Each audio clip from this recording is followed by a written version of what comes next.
अस्सलाम वालेकुम। आज जो हमने पढ़ा है वो हमने लीनियर डाइफरटाइल इक्वेशन के बारे में पढ़ा है कि लीनियर डाइफरटाइल इक्वेशन होता क्या है, वो है किस तरह की इक्वेशन।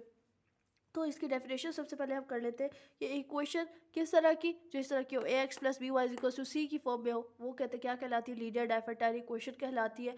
और इसका जो सॉल्यूशन है कहते हैं वो pair of integers x naught y naught पे, वो क्या कहलाता है, वो कहते हैं इसका सॉल्यूशन कहलाता है। ठीक है ना। A pair of integers x naught, इसने लिखा भी हुआ है, a pair of integers x naught y naught, ये इसका सॉल्यूशन होगा लीनियर डाइफरटाइल इक्वेशन का। और अगर आप इस सॉल्यूशन को अगर आप वन में पुट करते हैं एक्स नॉट, तो आपकी इक्वेशन क्या बन जाती है, वो लीनियर डाइफरटाइल इक्वेशन ऐसा बन जाती है x naught plus b y naught is equal to c. लेकिन आपके पास जो है इधर अब जो है इंटरेस्टिंग बात ये शुरू हुई है कि आपके पास लीनियर डाइफरटाइल इक्वेशन का कहते कभी कभी ऐसा होता है कि आपके पास सोल्यूशन एग्जिस्ट नहीं करता। ठीक है ना। तो आपके पास कहते हैं मतलब कि इसका सोल्यूशन जो है कहते एग्जिस्ट क्यों नहीं करता। सबसे पहला सवाल तो ये है कि कहते एग्जिस्ट ही क्यों नहीं करता। ठीक है ना। फिर कहते आपके पास कहते इसको सॉल्व करने का, लीनियर डाइफरटाइल कहते क्वेश्चन को सॉल्व करने का एक लंबा तरीका है। आप इसको स्टेप वाइज करते हैं, फिर आपके पास एंड पे सोल्यूशन निकलता है। लेकिन कहते हैं इस एंड पे अगर आपके पास सोल्यूशन ना निकले तो फिर कहते हैं बहुत ही अफसोस होता है। तो उसके लिए बड़ा आसान सा और बड़ा कहते हैं सीधा साधा तरीका है, हम एक थ्योरम यूज़ करते हैं। क्योंकि सबको ये प्रॉब्लम आ रही थी, तो फिर कहते हैं जब ये प्रॉब्लम आई तो इसका हल भी निकला, और हल ये निकला कि कहते हैं कुछ कहते हैं एक थ्योरम क्रिएट हुआ, उस थ्योरम को हम डिस्कस करते हैं। ठीक है। तो आपके पास मेरे दो सामने इक्वेशन लिख दूंगी, और फिर मैं उसमें से कहूँगी कि एक का सोल्यूशन है और एक का नहीं है, वाई। ठीक है ना। मैं इधर दो लिख देती हूँ, a x two x plus four y is equals to five. ठीक है। एक इक्वेशन ये है। ठीक है। और दूसरी इक्वेशन ये है कि two x plus three y is equals to one. ठीक है। इसमें से एक क्वेश्चन है जिसका कहते हैं सोल्यूशन एग्जिस्ट करते हैं, और बहुत सारे एग्जिस्ट करते हैं। और एक ऐसी है जिसका कोई सोल्यूशन एग्जिस्ट नहीं करता, और वो ये है जिसका कोई सोल्यूशन एग्जिस्ट नहीं करता, नो सोल्यूशन। ठीक है ना। और ये जो दूसरी इक्वेशन है two x plus three y is equal to one, इसके बहुत सारे सोल्यूशन एग्जिस्ट करते हैं। ठीक है ना। Solution exist.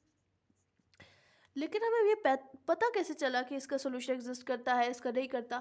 तो हमने जो है लीनियर डाइफरटाइल इक्वेशन का हमने थ्योरम पढ़ा है, वो मैंने बल्कि आपको पहले ही पढ़ा दिया है, कहते लेक्चर नंबर 28 में मैंने आपको करवा भी दिया है।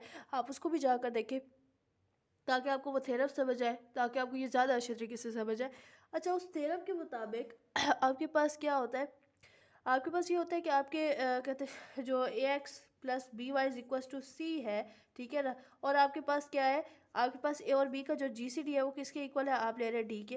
तो आपने सिंपल ये करना है कि डी जो है यानी कि जी सी डी जो है वो किसको डिवाइड करे, सी को डिवाइड करे। ये थ्योरम है। ठीक है। अच्छा, इस थ्योरम को हम यूज़ करते हैं। आपके पास इधर ए क्या है, टू है आपके पास, और बी क्या है आपके पास, फोर है पहली इक्वेशन में। अच्छा, और इन दोनों का जो जीसीडी होगा वो हमारे पास क्या होगा, वो हमारे पास टू के इक्वल होगा। ठीक है ना। लेकिन अगर आप देखें तो इधर डी डिवाइड सी, यानी कि कहते डी सी के आपके पास फाइव और डी के आपके पास टू। तो आपके पास क्या टू फाइव को डिवाइड कर रहा है, बिल्कुल भी नहीं, टू तो फाइव को डिवाइड ही नहीं कर रहा। तो आपकी ये कंडीशन सेटिस्फाइड नहीं हो रही। अगर ये कंडीशन सेटिस्फाइड नहीं हो रही तो इसका मतलब है इस लीनियर डाइफरटाइल इक्वेशन का कोई सॉल्यूशन एग्जिस्ट नहीं करेगा। बट अगर आप सेकंड उसमें आए, सेकंड इक्वेशन को देखें, तो आपके पास टू और थ्री का जो लीनियर कहते सॉरी लीनियर से पहले हम लोग कहते हैं जीसीडी है, वो क्या है आपके पास वन है। ठीक है।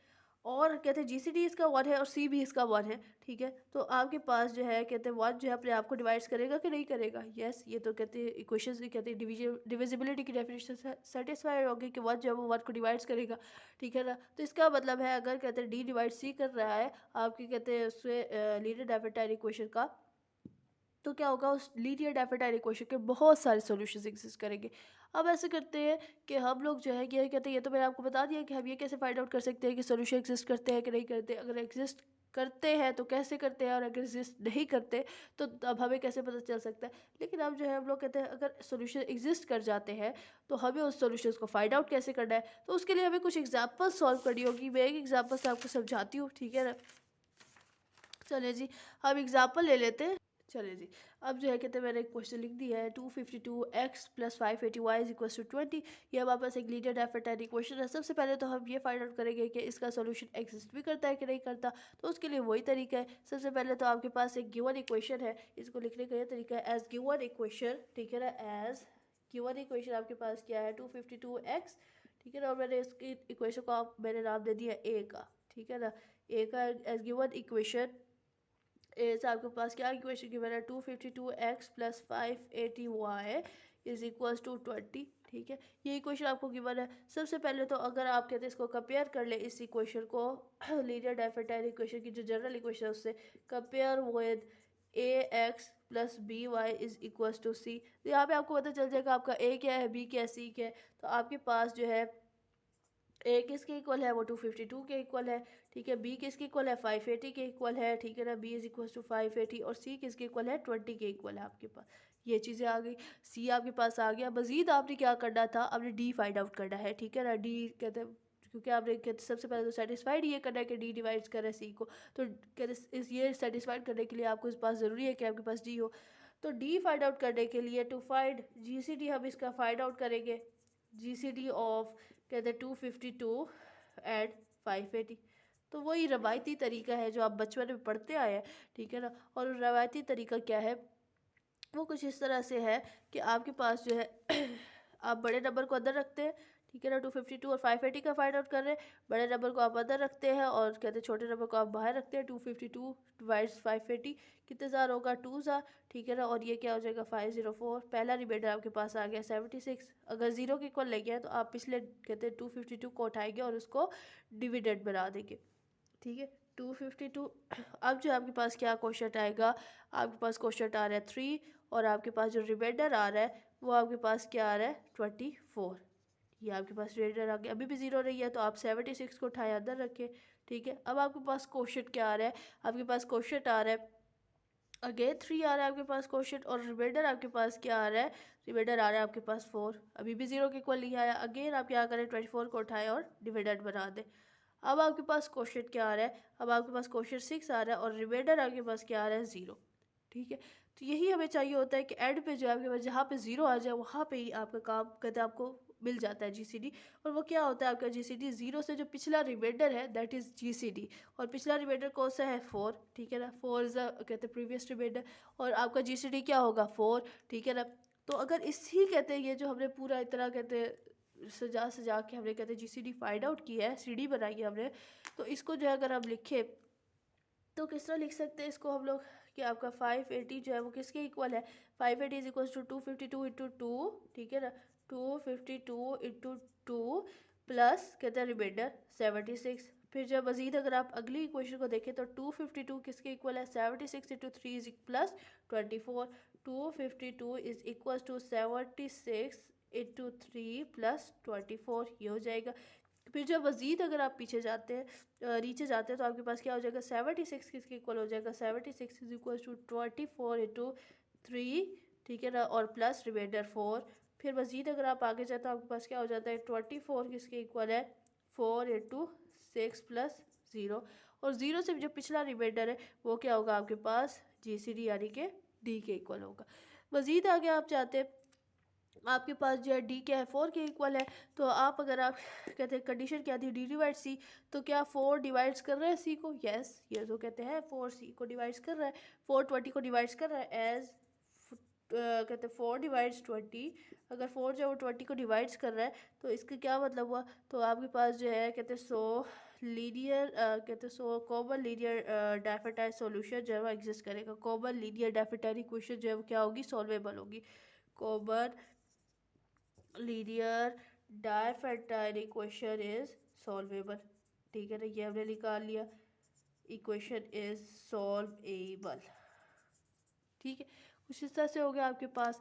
अब जो है मज़ीद कहते हैं अगर ये सॉल्वेबल है तो अब हम इसका सोल्यूशन भी निकालते हैं। ठीक है ना, सोल्यूशन निकालने के लिए हम लोग क्या करेंगे, ये जो अभी हमने रिमाइंडर्स वाली इक्वेशन निकाली है ना, इन्हीं से हम लोग कहते हैं मज़ीद अब चलेंगे।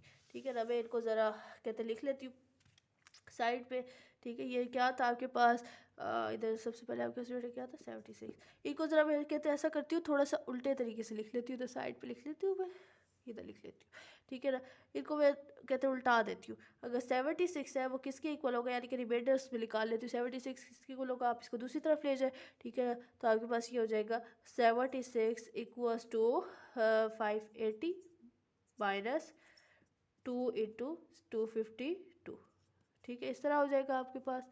उसके बाद जो है आपके पास क्या होगा, इसको लेकर जाए दूसरी तरफ तो आपके पास क्या हो जाएगा 24 किसके इक्वल होगा, कहते हैं 252 माइनस 3 × 76 इसके इक्वल हो जाएगा। फिर जो आपके पास 4 किसके इक्वल होगा, 4 इक्वल होगा आपके पास 76 माइनस 3 × 24। फिर जो आपके पास 0 किसके इक्वल होगा, इज इक्वल्स टू 24 माइनस 4 × 6, ठीक है ना, 4 × 6 इसके इक्वल होगा आपके पास।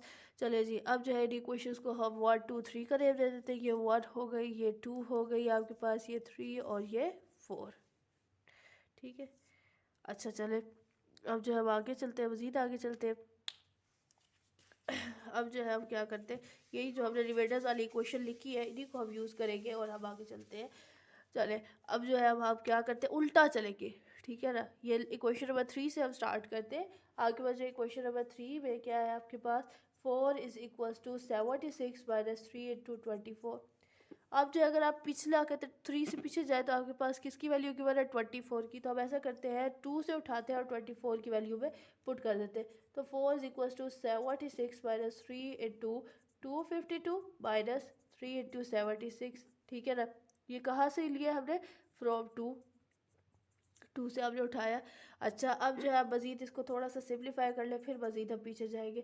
3 × 252 माइनस 3 3 9 × 76, ठीक है। तो हम जो ऐसा कर लेते हैं, माइनस 3 × 252 माइनस इसके साथ बहुत था ना, माइनस 8 × 76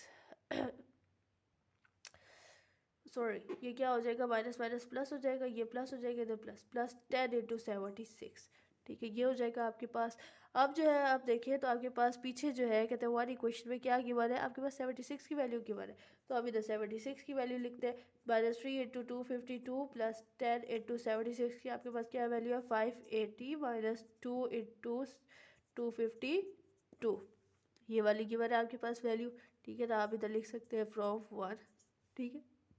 अब जो है मज़ीद इसको सिंप्लीफाई करें, आपके पास क्या हो जाएगा, माइनस 3 × 252, ठीक है, प्लस 10 × 580 माइनस 20, 10 × 2 क्या होगा, 20 × 250।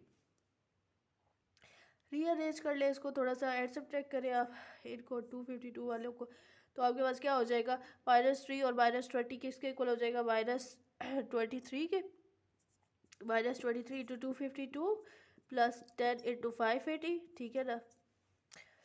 या फिर आप इसको इस तरह भी लिख सकते हैं, और आप जो है आपके पास क्या है, 252 × -23 प्लस 580 × 10 किसके इक्वल है आपके पास, 4 के इक्वल है, ठीक है। अच्छा, अब अगर आप देखें तो आपके पास जो इक्वेशन असल में गिवन थी वो क्या थी आपके पास गिवन थी 252 × x plus 580 × y is equal to 20, ठीक है। तो अगर आप देखें तो आपके पास कहते हैं सी की जो वैल्यू है कहते हैं वो क्या थी, 20 थी, और इधर क्या आ रही है हमारे पास 4 आ रही है। तो इसको कहते हैं हमें 20 बनाने के लिए हम क्या करेंगे, इसको कहते हैं 5 से मल्टीप्लाई करेंगे, मल्टीप्लाई बाय 5, ठीक है। अब दोनों साइडों को 5 से मल्टीप्लाई करेंगे बाय 5, ठीक है। तो आपके पास क्या हो जाएगा, 252 इंटू माइनस क्या हो जाएगा, 5 से जब आप मल्टीप्लाई करेंगे आपके पास आ जाएगा -115, ठीक है ना, -115 प्लस 580 इंटू कहते हैं जब आप इसे 5 से मल्टीप्लाई करेंगे 5 10 × 50 इज इक्वल टू 5 4 20। अब जो है इस इक्वेशन को आप इस लीनियर डेफिनेट इक्वेशन से कंपेयर कर सकते हैं, यानी कि इक्वेशन ए से कंपेयर करें तो आपके पास इधर जो है था आपके पास अगर आप कंपेयर करते हैं तो आपके पास x जो है वो किसके इक्वल है, यानी कि x0 जो है वो किसके इक्वल है, -115, और y0 आपके पास किसके इक्वल है, 50 के, ठीक है ना। और हम ये कह सकते हैं कि x0 y0 जो है वो solution of डाइफेटाइल linear Diophantine equation है, ठीक है ना। यही हम लिख देते हैं x0 और y0 जो है इधर लिख देते हैं इज द सॉल्यूशन ऑफ, वो किसका सॉल्यूशन है, is the solution of linear Diophantine equation. और कौन सी लीनियर डाइफेटाइल इक्वेशन हमें कौन सी गिवन है, डाइफेटाइल इक्वेशन, ठीक है। और हमें गिवन है 252x plus 580y is equal to 20, ठीक है। और कहते हैं अगर हम जो है कहते हैं हमने ये तो फाइंड आउट कर लिया कि एक्स नॉट वाई नॉट क्या है। अब हम कहते हैं इक्वेशन भी फाइंड आउट कर लेते हैं जो जनरलाइज्ड इक्वेशंस थी जो कहते हैं हमारे पास थ्योरम में गिवन थी, ठीक है ना। हैज़ दी अदर सॉल्यूशंस, जो दूसरे जाहिर सी बात है लीनियर डाइफरेक्टाइल इक्वेशन जो कि सॉल्वेबल है उसके कहते हैं सिर्फ एक ही कहते हैं सॉल्यूशन नहीं होता, उसके बहुत सारे सॉल्यूशंस होते हैं, या आप कह सकते हैं मैनी नंबर या इनफाइनाइट सॉल्यूशंस होते हैं। जितने आप वैल्यूज पुट करते जाते हैं उतने आपके पास सॉल्यूशन आते जाते हैं, ठीक है ना। और वही क्वेश्चन आपके पास क्या थी कि x is equal to x dot plus b by d into t, ठीक है ना। और दूसरी क्वेश्चन की थी y is equal to y naught minus a by d into t. ये क्वेश्चन थी। यहाँ पे हम कहते हैं वैल्यूज पुट कर देते हैं सिंपली x की, x नॉट की, b की, d की, तो आपके पास इक्वेशन आ जाएगी। x नॉट आपके पास क्या है -115, b आपके पास क्या है 580, और 4 कहते हैं d आपके पास क्या है 4, ठीक है ना, इंटू टी। इसको मज़ीद सिंप्लीफाई करें तो क्या हो जाएगा -115 प्लस 580 डिवाइडेड बाई 4 145 के इक्वल होता है 145 एक्स की। ये क्वेश्चन आ गया आपके पास। वाई की भी अगर हम फाइंड आउट करें तो वाई की किसके इक्वल है, वाई की is equal to y naught आपके पास क्या है 50 माइनस ए आपके पास क्या है ए आपके पास 252 है डिवाइडेड बाई 4 इंटू टी। आप मज़ीद सिंप्लीफाई कर लें 50 minus 252 divided by 4 is equal to 63 t. आपके पास दूसरी इक्वेशन ये आ गई y is equal to 50 minus 63 t. और जब कि t जो आपके पास क्या है आर्बिट्ररी इंटीजर है, यहाँ पे आप कोई भी इंटीजर की वैल्यू लिखेंगे आपके पास एक इक्वेशन आ जाएगी x और y की, ठीक है ना। तो इस वजह से जो है मैं इसी t की वजह से कह रही थी कि आपके लीनियर डाइफरेक्टाइल इक्वेशन के जो है बहुत इनफाइनाइटली मैनी सॉल्यूशंस आपके पास एग्जिस्ट कर सकते हैं, ठीक है।